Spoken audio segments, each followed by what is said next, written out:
Geçäş kardeşler, hoş geldiniz. Esenlikler oldu. Türkmenistan'ın yurttaşları için yine şu önemli temaların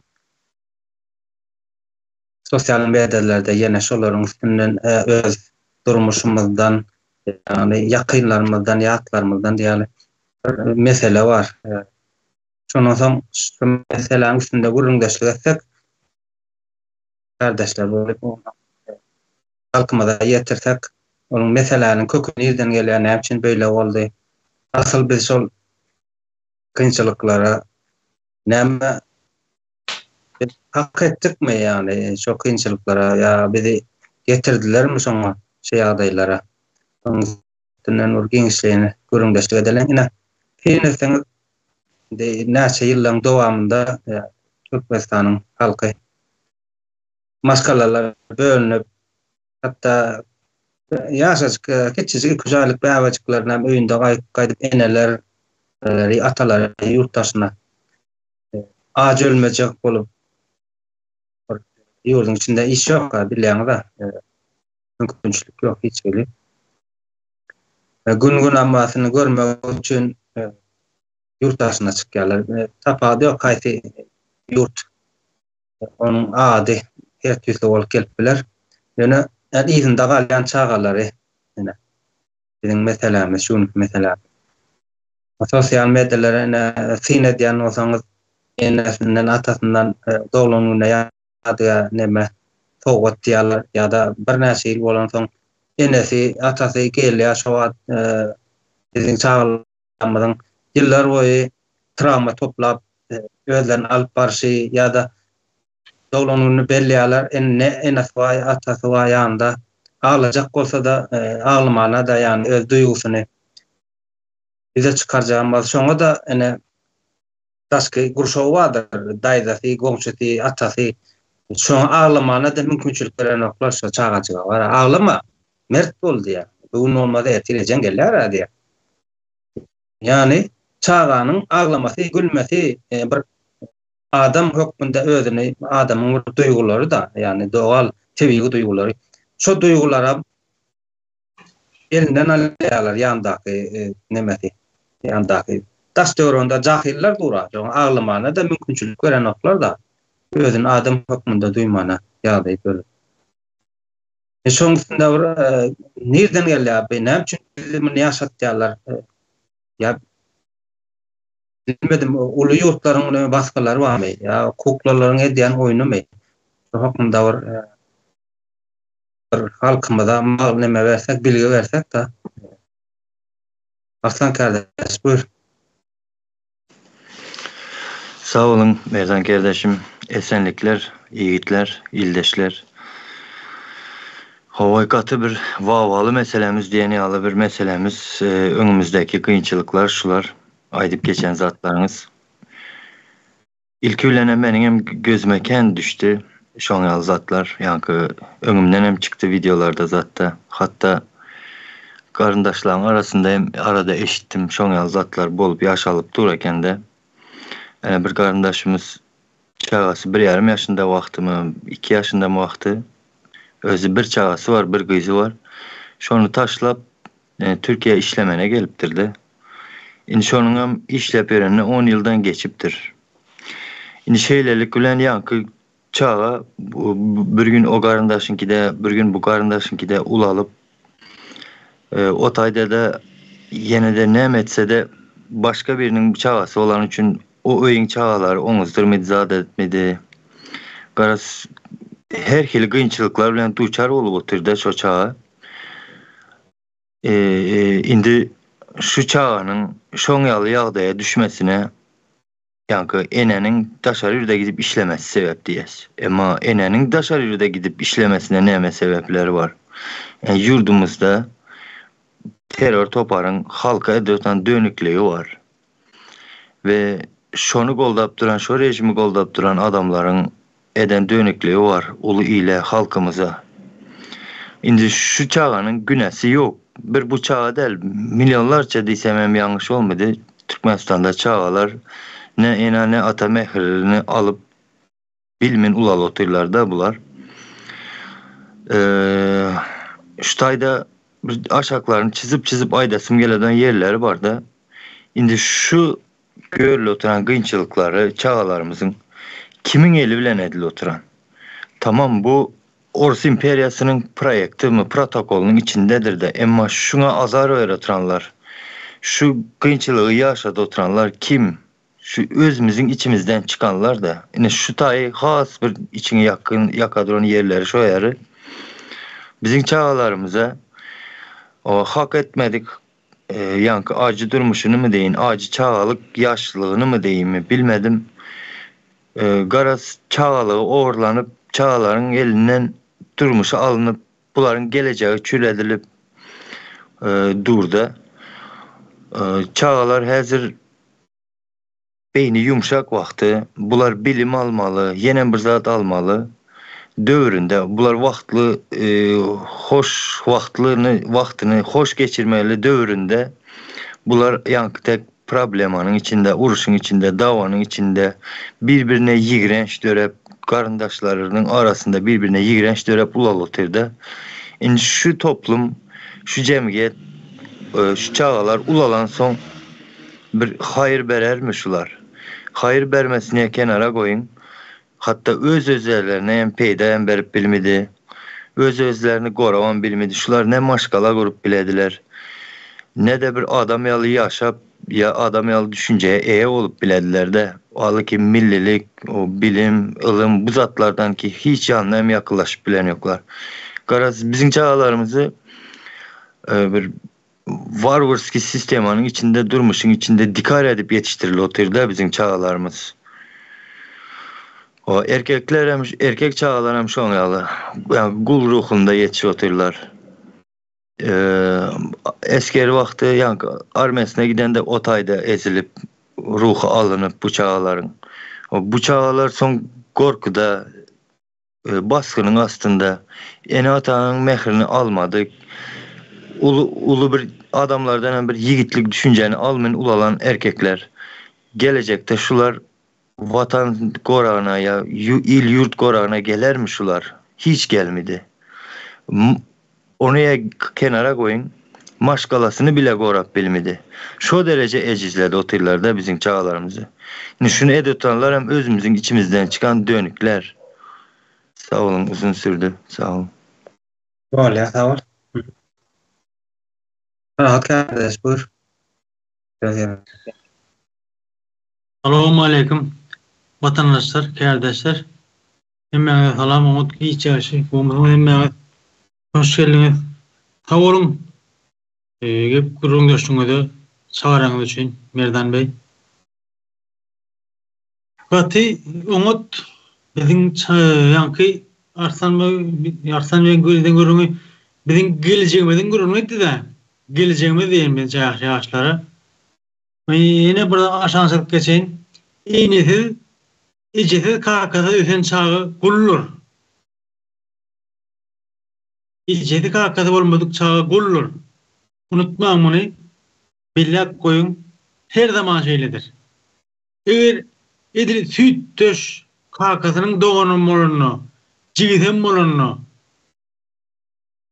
şol edil şol gul yağak derkendir. Kaka teatir etmedi. Kaka yanına ece kaka baka çağıdır. Başka vat ol gullur. Ol inatan kucuğunna oynamalı, olmalı, ösmeli yaşlar.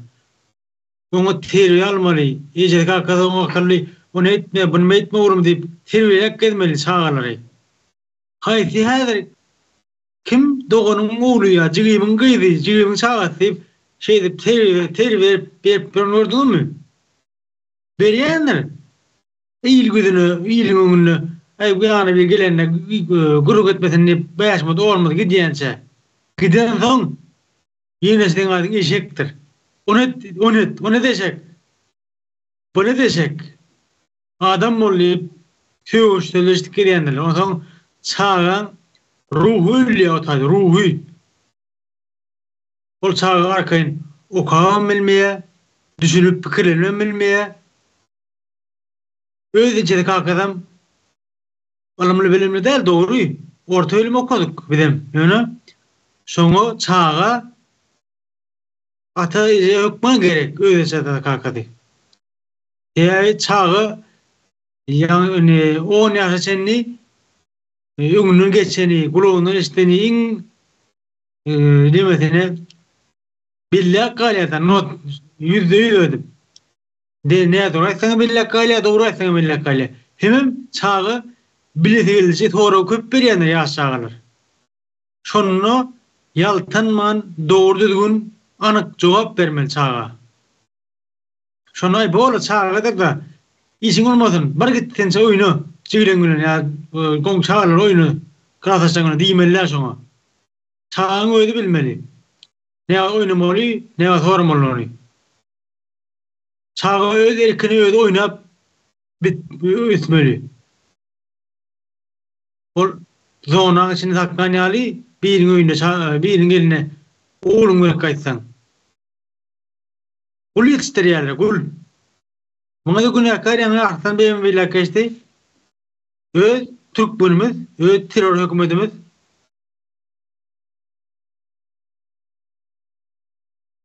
şöyle yine milisiýelere, kelbelere, mehemelere ha gelýärde.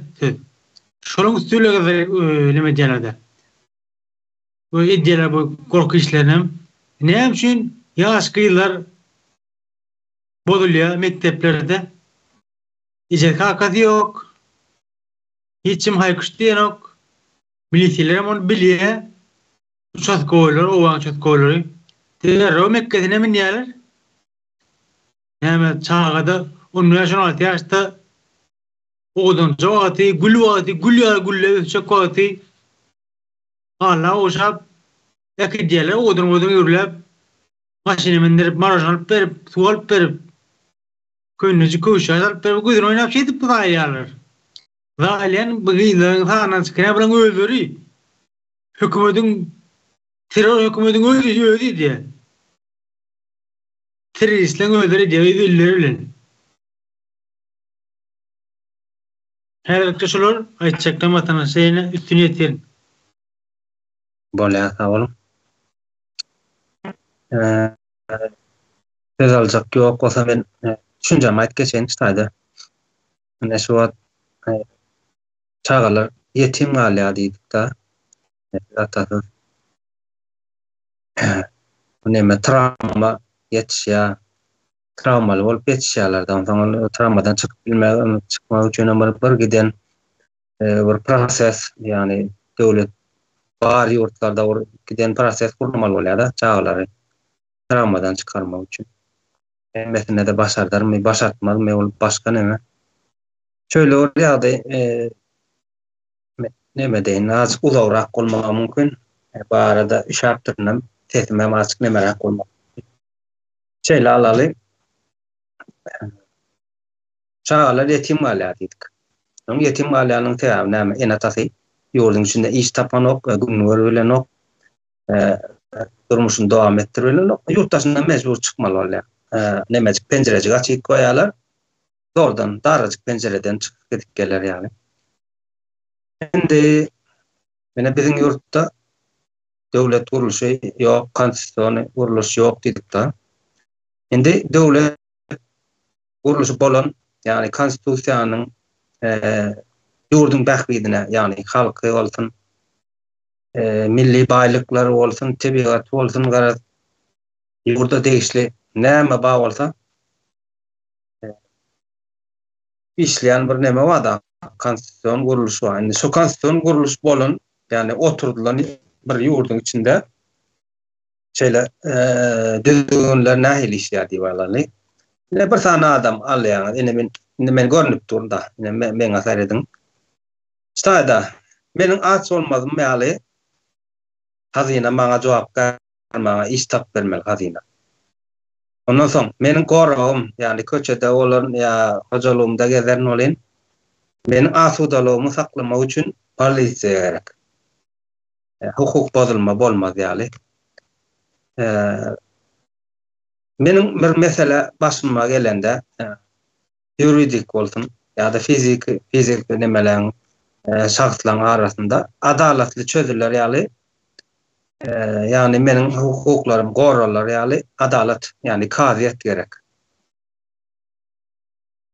Ondan soň daşky düşmanlardan gorranyp bilermeli baňa harwe sistema meni gorramaly.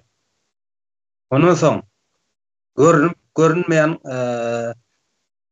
nähil diýýärdiň susuzlygymyz bolsun. Ya mallamyzyň etmediň yetmezçiligi bolsun. Yani görünmeýän ýerleriň meselelerden men gorranmaly baňa milli näme howpsuzlyk gerek yani. Şuat Muhammed ýalara. Şonu ýaly meniň bir iş başaryp yani hazina maňa iş tap berende men iş başaryp işlerim ýaly men baňa näme men bilim almaly. Men bilim ministrligi diýiller, eýitilmeli. Şonuň ýaly ýagdaýlar bar. 5-6 tane esasy nämeler diýýärler. Oňa ýa-ki zenallarymyz, erkeklerimiz taşsaryk näme üçin çykýar? Ýurdun içine seredelim. Hazina işlenok diýmek ýok hazina. Biz işledip bilen ok ýurdun içinde. Diýmek hazina ýok. Meniň asudalygym ýurdun içinde ýok. Yani polisiýada görülen zat men goramaly derene meni ezik gezýär. Görünmeýän howplardan men goramak üçin döredilen Muhammedilen bir zat özü maňa howp bolupdy. Diýmek o taýda Muhammed ýok. Bir näme terror näme we hereket bar. Onsoň meniň jaýym alınjak bolsa ýa fiziki bir şahslar bilen bir meselem bolanda adaletli çözüler ýaly kaziyet bolmaly. O mesele bar men çözüp bilerim, men meselem çözüp bilen ok. Diýmek o taýda kaziyet ýok. Inde onsoň şaratlaryň hemmesini jemleýän bolyn bir ýerek bir ýumraga jemleýän bolyn döwlet guruluşy dörýär. Yani diýmek şaratlaryň hiç wagtda işlemeýän bolsa, şu taýda döwlet ýok. Yani şu wagt görkezýärler ýurtdaş üçin, ýurt üçin o taýda saglyk ministrligimiz bar, bäde harbiýlarymyz bar, mehememiz bar diýerler. Yani şol näme? Ýok. Biziň karşymyzda işleýär yani. Nähil diýýärdiň? Ýürüte çüremek üçin döredilende şu sistema çürük sistemany oturtýarlar yani halkyň garşysyna işler ýaly. Şu sebäpden bolsaň men goran bilen ok esker o çağalymyz eskere ise o taýdan ruhu döwük gelýärler. Bolsaň hakyň sorap çyksaň odan depe dedi ýene dedi pensionary sistema diýär. Kan aýdym bilmedim men ony. Türme nemesi diýýärdiň. Hakyň sorap içeri galnýar. Hazina işlemän soň ýani ýok bolan üçin biz ýurtdaşyna çykmana mejbur bolýar. Yani o taýda nähil diýýärdiň anarxiya sistemasi gurulanma güç büdjeteninki döwlet badiýen görkezip otyrlar. Ine sosial medialarda käbir nemeler bardyr. Adama meňzestatlar bardyr. 2 bolup 3 bolup da edip çykyş edýändirler yani. Ýurdun içinde hökümet bar diýerler. Döwlet bar diýerler. Kanunlara göre talep edin diýerler. Konstitusiýa bar diýip görkezýärler. Prezident diýilen bir zatlar bar diýendirler. Şonuň ýaly yani biziň halkyň gözüniň açylmazlygynyň öňüni saklayan näme diýler? Rus imperiýasynyň 5-nji koloniyasy diýilýärmi? Şonuň ýaly zatlaram bar ene. Näme karşysyna yani şo ýurdun halkyň karşysyna işläp duran nemeler bar-da. Nähili toparjyklar diýilýärmi ýa bir käbir şahsa meňzeş bir ýaşaýjylar diýilýärmi? Özüňiz sine diýänsiňiz ýurtdaşlar. Ýani kaçymyz ýaly şu ýurdumyzda halk ýurdu eýlemese, öz topragyny eýe çykmasa, ýa-ki ýaly çağalamyzam ýetim galmana dowam eder. iş önümçülüğüne mümkünçülüğünü devam ettiren vatandaşlarımızdan orta ýaşy 40-40 ýaş bolan bir gün ýüreginden gider, bir gün nemesinden gider, bagyryna çüýräk gider. Biziň suwumyzam ýok, agyz suwumyzam problem. Mesele. Şonuň üçin şol çagajyklar aglamajak bolsa, şolaryň en atalary aklyna aýlanyp gelmeli. Meherkeniň aýtýan zatlaryny bir dinlemeli, bir özlerine netije çykarmaly.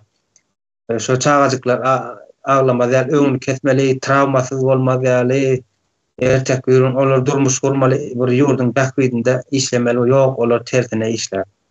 Ýurdun bähbidinde işlenmeýär olar. Men uzatyp durmaýyn kardeşlere söz bereň. Soň ýene söz alaryn. Kardeşler kim öňürti elini galdyr, men seni etip geçmändim.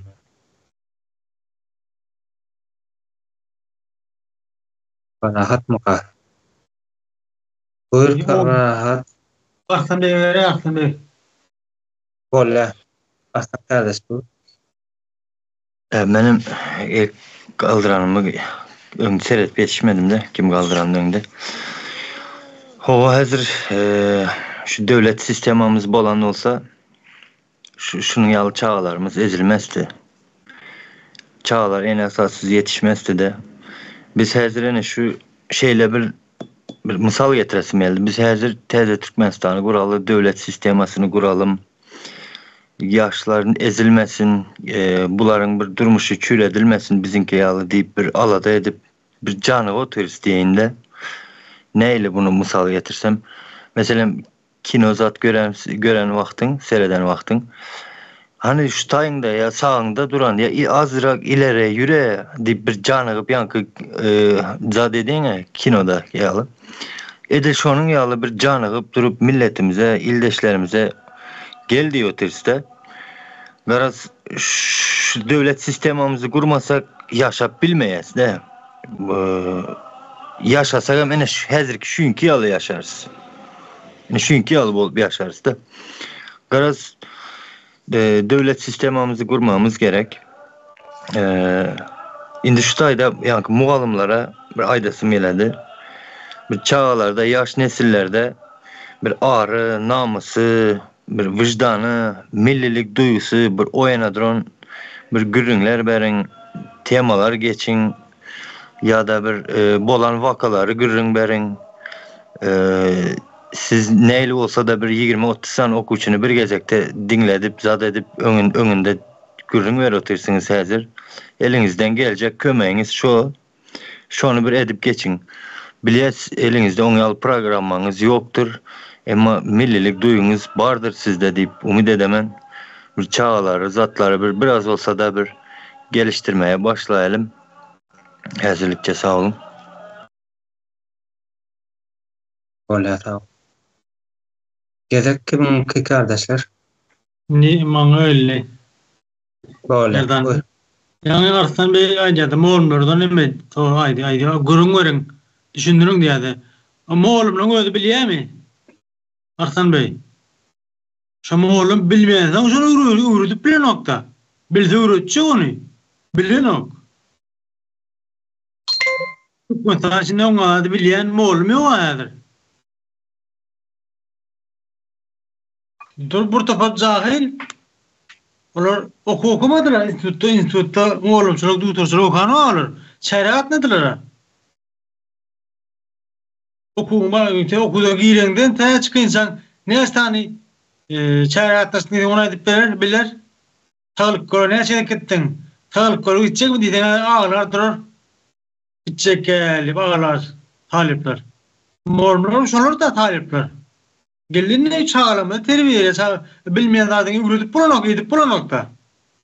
Haýsyň bilen zadyny bilmedik zadyny edip bilýän. Oňa mümkinçilik ýok.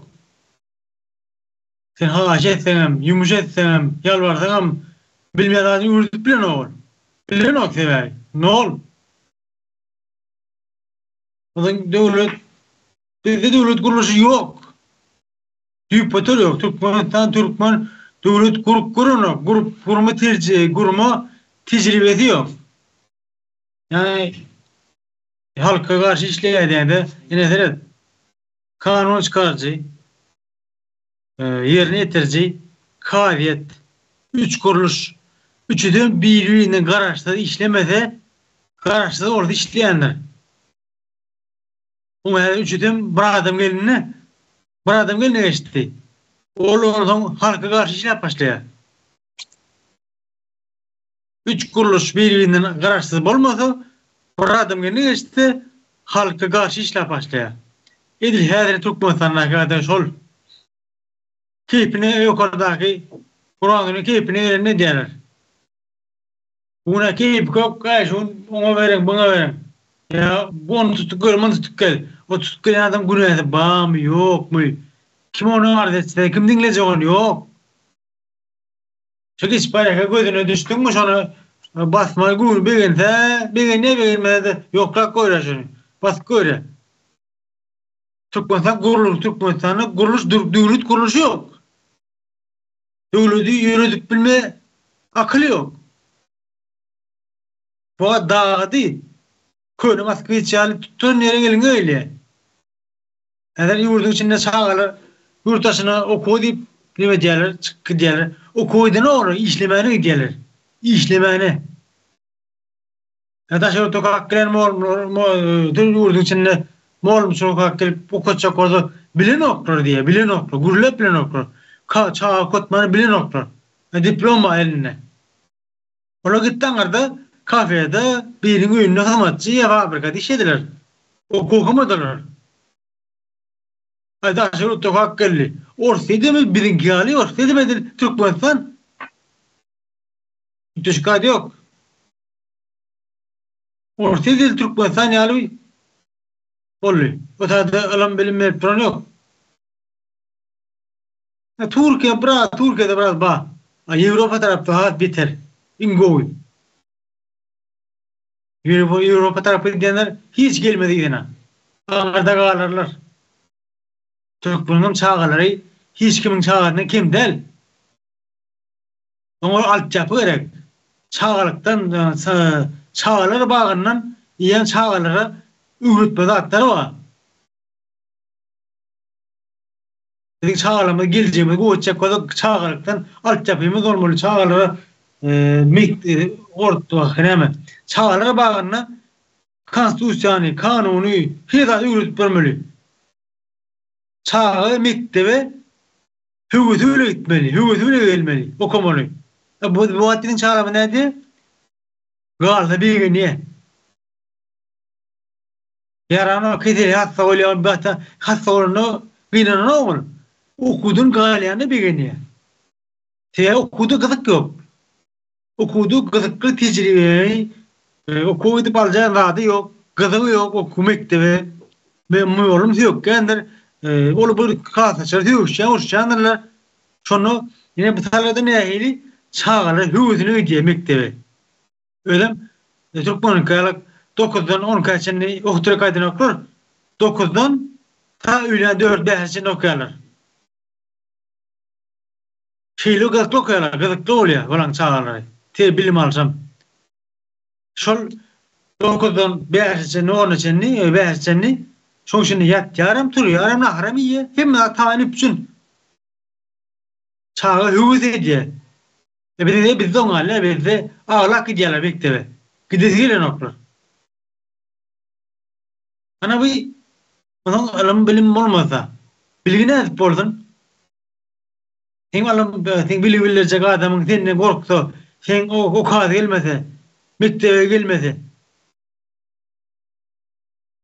Zaten için tecrübeli moğolumlar gerek. Moğolumlar okutup biliyor ama arsan kardeşim hadi ya ne hemen ağırnaması uğradın diye. Bilen oklar ağırnaması. Bilmeden uğradıp bunu. Türkmenistan'da devlet kuruluşu yok. Devlet bilme şanslarım yok. Bir de şu atkisi drone sisteminde yukarıda telerde gören geni ülke katılımcılar olan adamlar var. Olan hiç de Türkmenistan'ı yürütüp bilme şansları yok. Bilgisi yok. Şu an şöyle vatandaşlar Yeni Böyle sağ ol. Oğuzhan kardeş buyur. Salam kardeşler, salam vatandaşlar. Geç yaşaymayan şu çağlar vardı mesele qoğdulduğunda. Şu hakikaten birin çağlar katı ulumur tramban aldılar. Bu tramban neye edip çıkarırsa çağlar neye ile bu trambadan çıkarmalı. Ona hiç yeri yok. Yani şunu ediyen adamlar vardı. Bilivemedip beşman pul kazanayın deyip görürler vardı. Çağlan geleceğini dayılap, bir çağlan geleceğini dayılamana kimsenin hak hukuku yoktur. Bunun ağır cezası olur. Şimdi şu bilivemedip görürler vardı. Çağları şöyle dayılap ya da şu hükümetin şu durumuna getirip görürler var, halkı korkutup görürler var. Bulankı gelecekte bu atkı bu çağlankıdan daha beter ağır travma yaşayacak da çağları. Sever ne için diysen yurdu yükledikten sonra bunların kimlikleri açılacak da kimlikleri açıldıktan sonra bunlar şu an o yaşap gören adamlar son gatı ervet olacak da sever bunlar komşular bilen katlaşmayacaklar da. Okuva vartalar, toya vartalar o yerde de yüzüne seyredilmeyecek. Taşlanacaklar. Kimliklerine de yazılacak. Kimliklerine neçe yıl sürecek ol dönük diye nemesi. Şu attan şu çağları ediyen, şu yurda ediyen ziyarlıklarından dönmeniz gerektir. Rugunem olsa önünden kaçtanı olur. Bu çağların bu trambası katı ervettir. Bu gelecek nesil katı çürük olacak. Neyle bu nemeden çıkarılmalı. Sebebi ilmi bilimi kısıtladılar da bir yurdun ilmini kısıtlasan atomlu bomba gerek yok da o yurdun özü dağa gidiyor. Ahlakı, ilmi kısıtlasan bol düşolunu yitik bol yaşol onun meşilin içinde yurt devredası oluyor da ütkaya yurt. O şu hükümetin boluşu bir köne julu maşinda tigri yok. Yöne gaz verip uro signal verip duran da yöne millete aldı ya da öňe gidýär. Yöne dur ol gündelik duşa duran ýerde yöne ütgeýän zat yok. Halky dine alda dine tarap ýatyrýarlar da. Şu adam çağlar adam dine şol din uruna nure diýerler da. Bu gaty gidiş gaty ervet bunun öňüne geçmeli. Halk bolup geçmeli bunu. Buna dur diýmesek yine bir 5 ýyldan kim milyon ähil bolar bu. Ýyny alyp bilmez ýagdaýa gelinler bara. Şoň üçin halkymyzdan bu zatlara düşünmesi gerek. Bu çağalamanyň gelejegi ýok. Şu an ödümizden hem gelejegimiz ýok. Buna millet bolup düşünmegimiz gerektir. Yurt bizinki, watan bizinki, toprak bizinki, biz eýe çykmany öwrenmeli buna. Sağ olun kardeşler. Sözleriniz için. Böyle sağ ol. Arslan kardeş buyur. Yok bayram geldi. Kardeştim ben de. Başla. Öyle mi? Buyurun da bayram geldi. Yani öňürti geldim kan dedim ben. Geç yaşı kardeşler, selam vatandaşlar. O şey ağırlı mesele de ağırlı tema şey temamız bizim ne diyecek böyle anladım mı?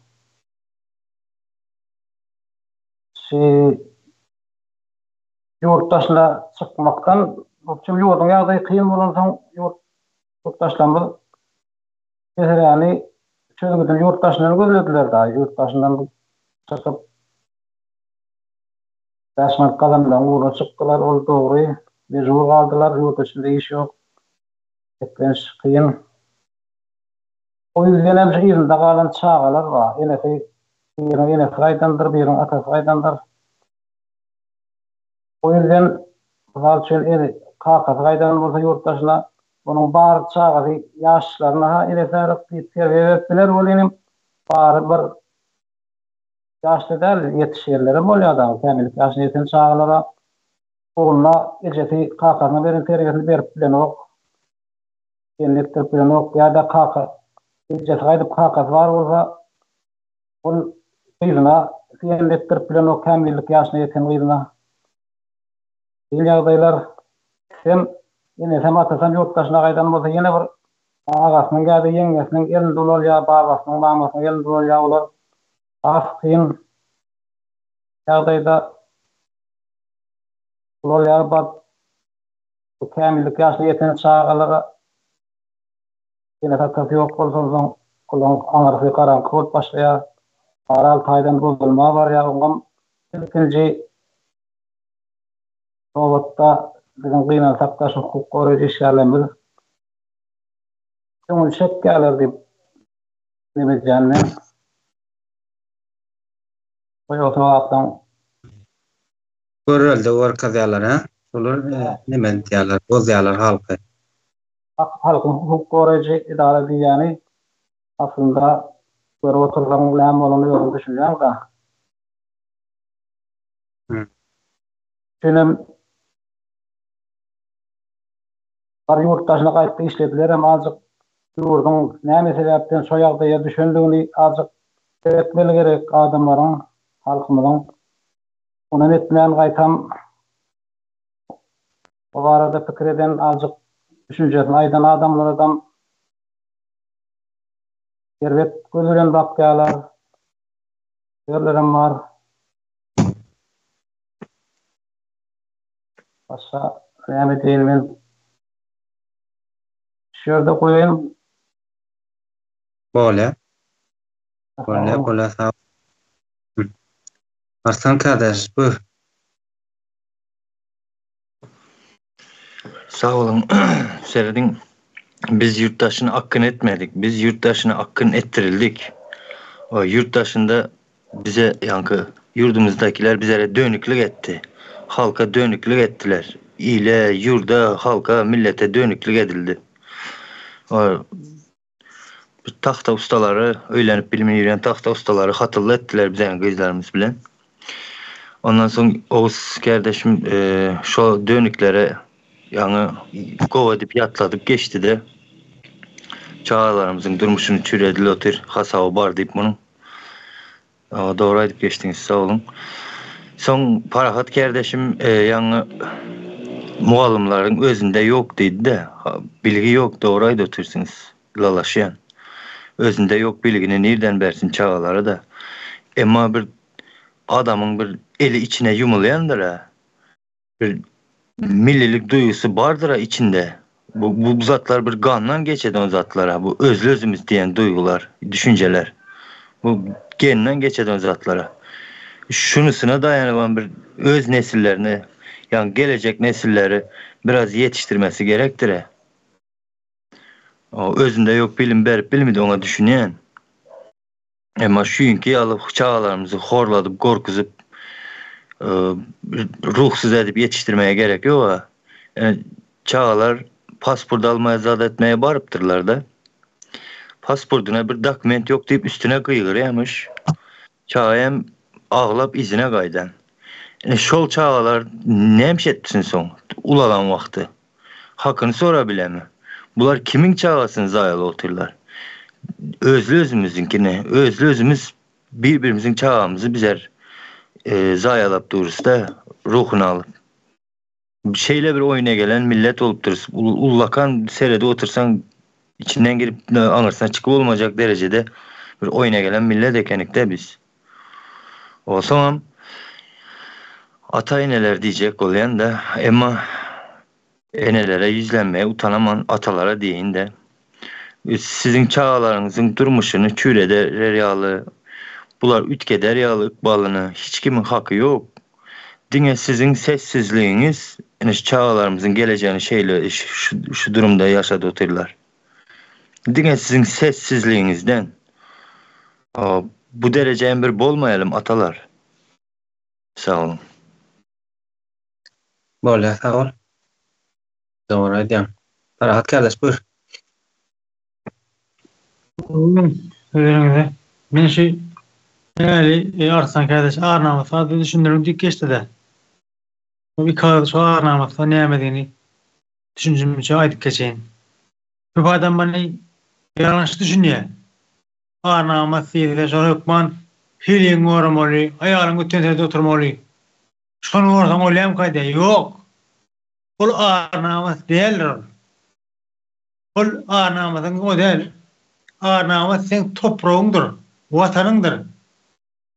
Hilin kıydın değildir. İlki vatanını, toprağını çıkmalılar. Ondan sonra ikin bir yerde oturulandı, hem cemborunu korulayandır. Vatanın yok olsa sen hiç adam olarak bilmerdin. Ne edeceğini, ne kalkan, ne öldüğünü.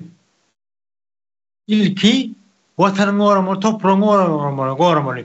İyi çıkmalı, öyle vatanına. Senin vatanın yok. Vatanın sen ortan eline, Putin'in eline. Hani yukarıdakiler Putin'in onu yağalıp batır.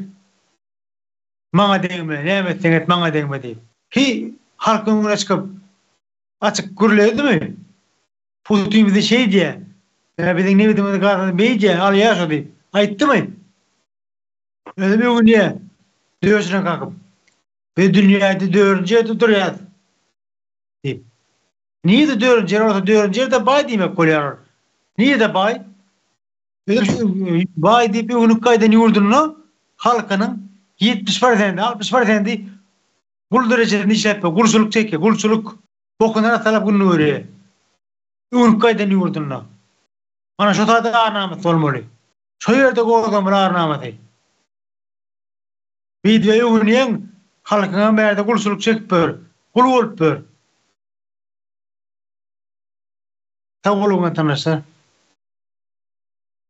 Ola tavul.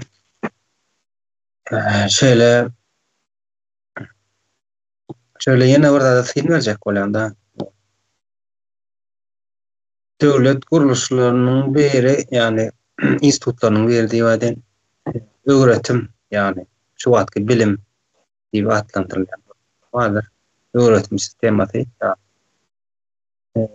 şu yurtlarda yani öf barayan yurtlarda ya öfen yurtlarda deyip şöyle alsak o da ama tane bilgileri, malumatları aktarıp öğrenip yani halkını şu yurdun halkını öğrenilen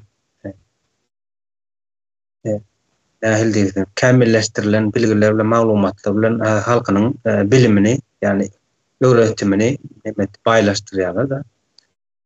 Ona çağaçıklarım yeripti, ulu adamlarım işçi cem yeripti, yani rahmet nemesine çıkanlar yani pensiya çıkanlarım yeripti uşağın içine. Bizim yurtta olsa halkımız katı bilimsizlikten köseniyor da. Ondan molla solla deydi, yene deydi, yani şoda palçı deydi, şoda atları yıkılıp bölerdi. Başka yerden canlı neme tapanokta. Bira beynisinde neme tapanok, bilgi tapıbilenok, malumat.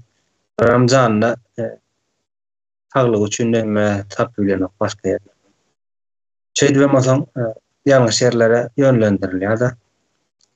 Yani işte halkımızın neme oluyor, mankurt oluyor ve yani öz-özüne ziyan edip veren halk oluyor da. Ondan bilen ok doğru ettiyen mıkan diye da yöne yanlış etme. Yurdu düşünüm yanlışlık edip idin edecek. O katı ağır nemeler getirip verecek de doğamatında. Yine de öz çağatına yaşlılık ettim, doğruluk ettim deyip yine de ziyan edip ne ziyan ettiğini bilen ok. Mankurt. Elbette ol 4 yıl 5 yıl Rusya'da ya yine bir yerlerde ya Türkmenistan içinde okandır katkağını alındır yöne onun okanı ya katkağı alanın onun bilimli olduğu değil Yalman bilir Pozman bilir yöne mankurt nemesi statusu var şunda bolam nemeden öyle devlet kuruluşu olmadık yurtlarda şeyle oluyor yani öğretim sisteması yani reforma gelmedik yani institusyonal hareketlenmeyen bir kuruluş olman için şonun alyadı halk bilimsiz oluyor. bilimsiz bolsa da emme ýa gaýtdy manput bolýardy. Şonuň üçin Türkmenistanda döwlet gurulşy ýok, ýa-ki institusional sistemalar ýok bizde, gurulşlar ýok. Şonuň üçin iýan önümçilikde iýan nememedem taglyksyzdyr, içýän suwmydan taglyksyz bagrymyz diýene böwregimiz diýdi. Diýan görüp berendir. Howamydan şonuň ýaly ýöletemdäki nemesini da ýa mardaky zawod fabriklara nevit gaz bilen işleşýär. Nevit diýmän gaz bilen kimiki nemelerle help edýär şo. Meçhenden bilem yok. Kimiki goşuntular diýil önümçilik üçin. O hocalyk üçin şo taýdanam. Tine de beriň daşdöründen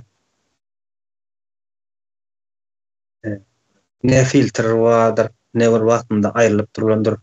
Ölçemdäki dawutlarda iksany asam galkynyş daşdörüň neme bolup durandyr. Kukurt nemesi bolup tozap daşdörüň nemelere ziýan edip. Şo institutlaryň ýoklugy, ýa. Institut ýok bolsa da döwlet gurulşy ýok bolýar. Döwlet gurulşy ýok bolsa da diýmek biziň ýurdumyz bizinki däl. Bizinki däl bolsa kiminki bolýar onda? Daşdan bir imperiýanyň. Ýurdun içinde de kukla bir nemeler bolýar da kostüm ederilen kuklalar bar. Demek yurt bizinki däl, toprak bizinki däl. Şonuň üçin biziň ne goragymyz bar, ne saglygymyz bar, ne bir ýaşara topragymyz bar. Şonuň ýaly kardeşler, ýurtdaşlar. Aziz kardeş, buyur. Häzir mana Mertan ağa aýdyp geçdi we ýa Paraha da aýtdy da. Hakykatdanam bilmeýän zadyny edip bolanok ýa-da bilmeýän zadyny çağaňa öwredip bolanok. Yani bizim elbette jahillikden kaynaklanýar. Yani baştan nemetmesi gerekli de. İşten geçenden soň düşünüp iza dönüp bolmaya käbir meselelerde onları da gözden gaçyrýar. Misal üçin durmuş kurmadan ön ýa-da öýlenmeden durmuşa çykmazdan ön. Yani bu zatları bilmen gerek. Yani bilmen üçin hem elbette bir ýurdun bolmasy gerekli. Yani şu wagt buların bu içindeki durumumuz bilmän, haýsy bir çukurda bolanymyzy bilmeden başımıza gelip gören nemeler, meseleler ya da kıyınçılıklar diýip aýdaýyn. Indi din hakynda, yani dinin içine girecek däl, bir bilgim yok. Yani din hakynda bir zat aýdyp geçmek isleýän. Ünsüwerk gören olsaňyz Merdan Muhammedow kardeşimiz her hepdeniň 5-nji güni din hakynda söhbetleşik nemetýärdi da. Şonda Kur'anyň içinde yazılan ayetlerden ya da elbette bilimi bolan üçin, okany üçin aýdyp berýärdi de ýalňyşlar, dogrular we gaçyryp alyp gidilme sebäbem şondan. Yani diýmek isleýänim ünsüwerk görün şu halka din erwetdir, din gowdur. Yani bilmedik zadyň aýtmaly däl. Men bilemok şahsan ýöne şunu bilen dini ulanyp bizi nemede otururlar hani. Manipülasyon edip otururlar diýeň. O da bir taýar bir tejribe, dünýäde ulanylan bir tejribe. Dine ýykyn etmeleriniň sebäbi şu wagtky. Men halkymyza şunu diýmek isleýän-de. Dini öwreniň. Oka, näme ýazýar içinde. Hakykatdanam bize aýdyp berişleri ýa-da wagz edişleri ulakanmy? Yani Muhammed kardeşimizin, yani Merdan kardeşimizin eden zady bu. Bundan da gorkdular, gaty gorkdular. Yani bizim şu wagt din ýalňyşdyr, din gowy däl diýip aňar tarapam din gowy diýip böyle bir tartışma girmemizi isleýärler. Şunda oyalanmamızı isleýärler da meniň görüşüm. Dini görüňler. Owa. Hani dine din däl elbette yani iki tarapdan hem uzaktan ýokardan seredip görmemiz gerek. Yani bir zat öwrenjek bolsaň, garşy tarapyň hem emelerini okaýandyrlar. Mysal üçin araşdyrmacılar. Mesela İslam dinini öğrenýän bolsalar, İslam dinine garşy bolan görüşleri hem okaýandyr. O bilgi edinjek bolsaň, garşy tarapyň bilgilerini, kitaplaryny okamak gereklidir. Yani men onu diýmek isleýän. Hawa, yani bizim aýdanymyza ananyň diýemek hakykatdan hem din öwrenip başlasaňyz hakykatdan hem din näme zat, näde bulanylýar, nirde peýdasy bar, nirde ziyany bar diýen nemeleriň üstünden gelýäňiz. Şonu aýtjakdym. Hazırlıkça sağ olun. Olya sağ ol. Kardeşler baktım bir sahada kolayladı ya. Arslan kardeş buyur. Hawa, Merdan kardeş wagtymyza dolup geldi, emma şu wagtlar biz indi bir has nemedi. 1 saatdan soň temanyň içine has girişip başlaýasda.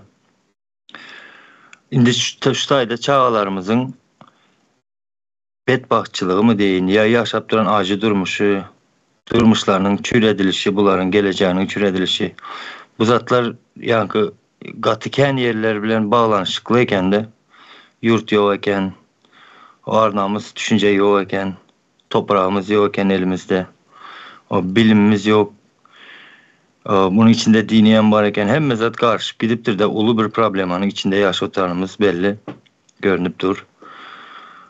Emma şu taýda ýa-ni bilmedik adam ne edip etsin diýip aýdypdyrda kardeşlerimiz. Ýa-ni arnamysam topraktan başladı dedi Farhat kardeşim. O hem doğru.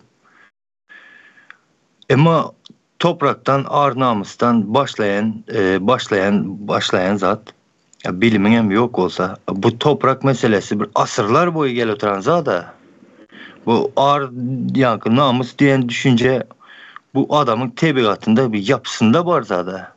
Biz şu derece mi yankı namusa ağrı gorap bilmeyen, toprağı gorap bilmeyen millet mi olduk da? Elbette oyuna getirildik. Oyunun içinde bu siyaset deyip yurt gorak meselesinde uzaklaştırıp oturlardı. Hazır bizim gibritin urşun içinde bolanımız için yurt toprak meselesinde zatlar gidiyor otur uruşlar.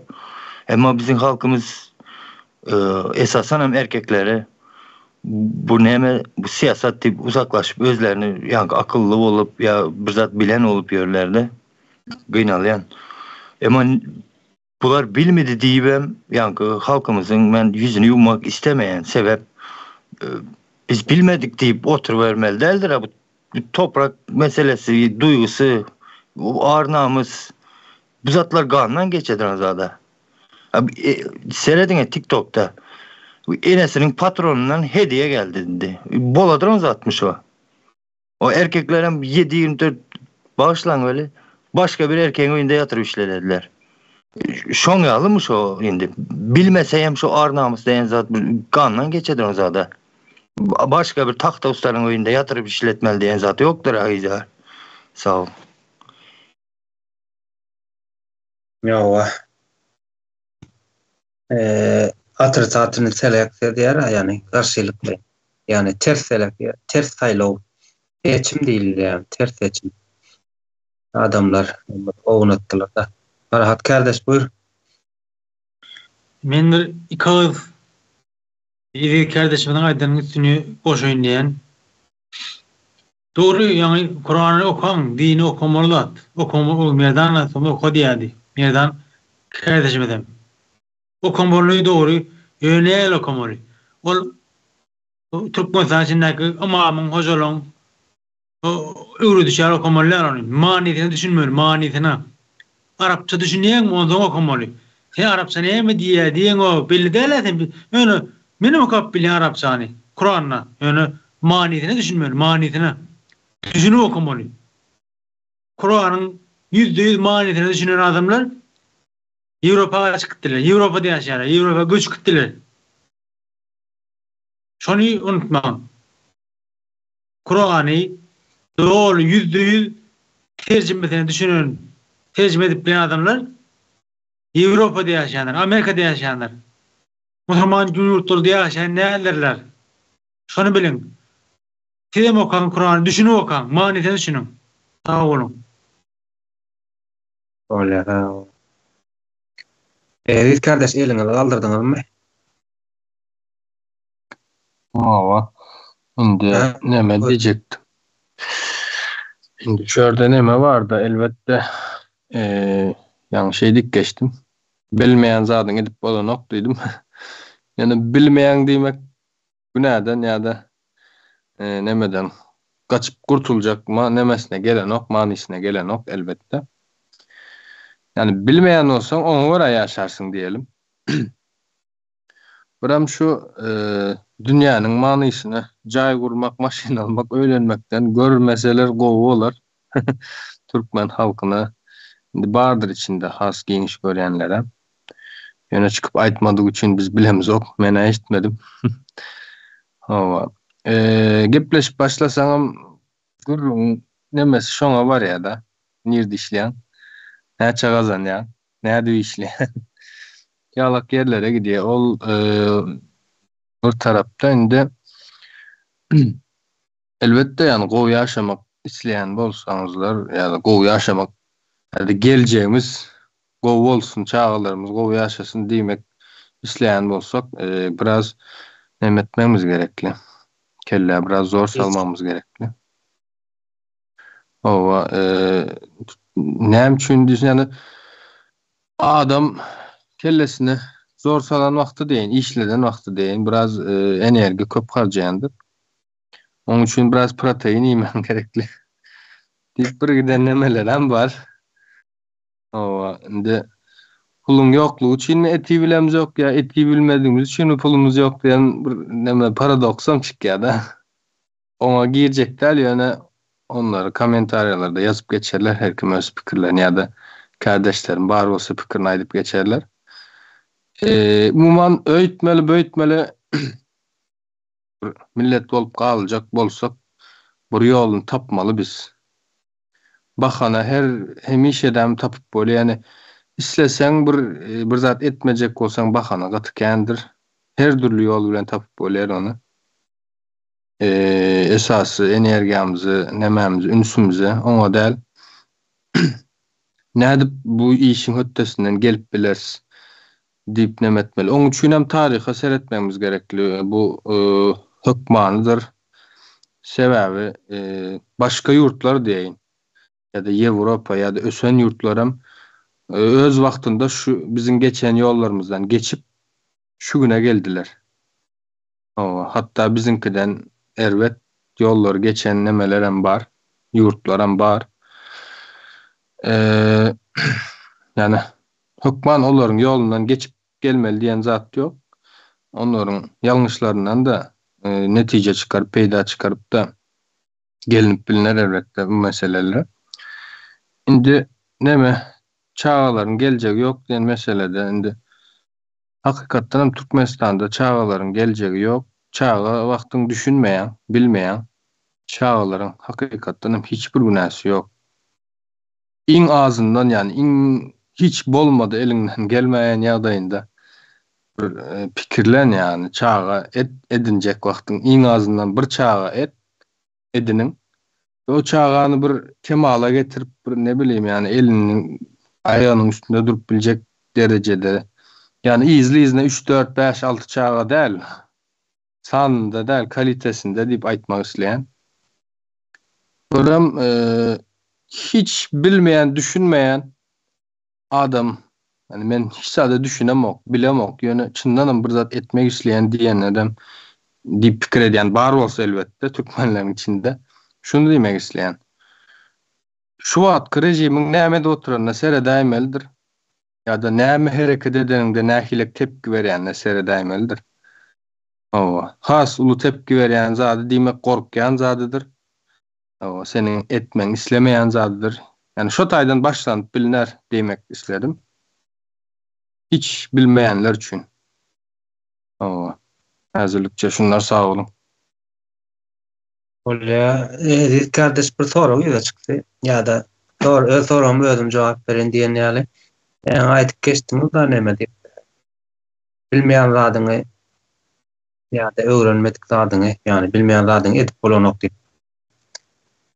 Ýani isleg bolsa onu öwrenip bolar aýana. Doğru şu an internet çağı da kitaplar var, podcastlar veya videolar, görünüşler, audio görünüşler var. Ötay nahili gördüm. Yan kayda näme? Aydın. Yan näme diýip da bir iş etjek bolýan ýöne bilmeýän soň edibilen ok. Ýöne şol işin sen edesin gelýän bolsa ýa-da sana gerek bolsa şol işin netijesi öwrenip boljak şonda däme? Howa elbetde yan kaydan ýerime gelýärdi eger näme bahana gözleýän bolsaň. İlki bilen özüň nämäňe seretmeli. Men şu iş etjek bolanma bahanam gözläp otyryn diýen özüň bilen näme bolmagy gerekli. Bireysellik içine dönüp seretmek ya da nemelerde durmak diýip aýdylýar-da. Durup dem almak. Gönüm anysynda däl elbetde. Mysal üçin ertir turandan akşama çenli işe gidýän, oň edýän, muň edýän, dost, ýar, gurrun, iş, güç, mal, gara, ekindikin diýerken gün batýa ýatýan. Şeýdip günler geçip durda. Ýörite mysal üçin käsam näme diýerlerden bu beyin bilen meşgullanýan ýa-da nörolojik bilimler diýil ýa-da türkçe diýip aýtsak. Şonda aýdylyp geçilen bir näme var, diýe. Bir durmak lazım diýip, durmak gerek. Yani bir durup 10 minut, 20 minut ýörite bir jaýa gelip telefondan uzaklaşıp şöyle bir ýa-da ne bileyim boş wagtyň bolanda işe de otyrkan içine dönüp ýa-da yolda barýakan maşynda adam izin geçen gün näme etdi da bir analiz etdi ýa-da. Geçen iň azyndan bir 3-4 ýylyny. Men 3-4 ýyl şu taýdatym diýe, şuňalyk derejedetim, indi nirä geldim. Ya da şu işi yapanım edenim üçün näme ganzandym, näme ýitirdim. Diýen ýalak bir içine dönüp özüň näme etdiň da adam. Ýalňyşlaryň, dogrularyň ölçeýän tereze tartýan. Owa şu taýdan mı diýen hani soraga jogap berip bildim, uzaklaşdymmy bilemok ýöne näme etmek gerekli. Bahana gözlemeli däl. Çözüm gözlemeli diýe. Şonam alışkanlığa getirmeli, endik etmeli. Edil bu sport zallara gidip özün nemen geliştirýän elini, ayagyny, vüjuduny diýil ýa-da. Hawa şonda da bir mesele çıkan wagty sırazy derre bir bahana üretmegiň ýerine çözüm üretmäne endik edip başlasaň, başta kyn bolarsaň näme bolýar-da? Yine de bir zat koşuyun biraz açıldım. Refleks diýip bir zat var da. Buradan garaşılmadık ýagdaýda bir zat bolanda adamın berýän tepkisi ýa-da sözleri vardır. Şol refleksler hem elbette nemeden gelişýän. Adam gündelik hayatında diye günde yaşap gören wagty haýsy zatlara köp endik eden olsa şoňa ýatkyn bolýar diýen mysal bereýin muňa. Ulaw sürüp barýan ökde şoförler diýen, nemeler, sürücüler. Birden böyle bir kaza ýa-da bir neme anında biraz türkçeläp aýdyn, türkmençesini bilemok. Kaza anında biraz neme etdiýär diýerler. Refleksine göre hereket etdiýärler. Owa täze başlanlar doňup gıýgyryp ýa-da titrep doňup galýan bolsa ökde şoförler bir manewra edip şo taýdan gaçyş ýoluny gözleýär-de iň nemesini ucuz kurtarmak üçin. Yani mysal edip şonu aýdyp bilerim. Sağ olun. Jogap berip bildimmi? Türkmençilikde var iki tane söz var da. İçin hümlet diýär bir işi başlamakan ya da ne üçün için hümlet dursun diye. Ana şu iki tane sözü genişleyin açık verdin. Sağ ol Tanrı. Aslan kardeş buyur. Men şunu aýtjak bolotyryn da, häzir täze Türkmenistany gurjak bolatanlara garşy çykyp ýörenler, siz bize garşy çykaňyz ýok. Siz öz çağalaryňyzyň gelejeginiň öňüne böwet bolotyrsyňyz, şolaryň öňüne çykyp otursyňyz, şolara garşy çykyp otursyňyz.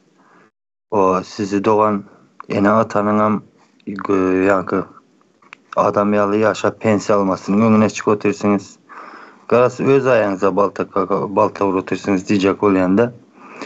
Onsoň bilmedik diýip ýa-ni aýçyňyz ýaly kardeşler. O bahane dediler de ya da özlerini şusturu sayadılar. Mene meselem bir arada bolan bir gürün aydıp beresim elde ama yanlıştı aydıp vermeyem onu. Ama bilinmesi gerek bu zatların. O Daşozlu bir ildeşimiz şey deydi. Yurt düzelen son dedi sen bilimin var biraz düşüncen var dedi. Daşozlu östürersene deydi. Benim gönü cevap veren cevabım şu oldu da. Onda dedim bana dedim şu özünüzün yerli kızlarınızdan doğrulap berýän mi dedim. Gaharı geldi bunun.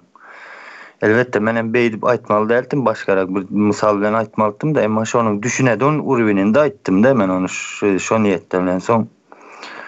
Gaharı geldi. Onda ede dedim. Sen doğuldun, senin doğulan ilçeň. Men barıp işleýim otaýda dedim. Sesini çıkarmayın dur da. Bunu ne için aýda oturyn? Ene häzir başgalar gelip ediber otyr.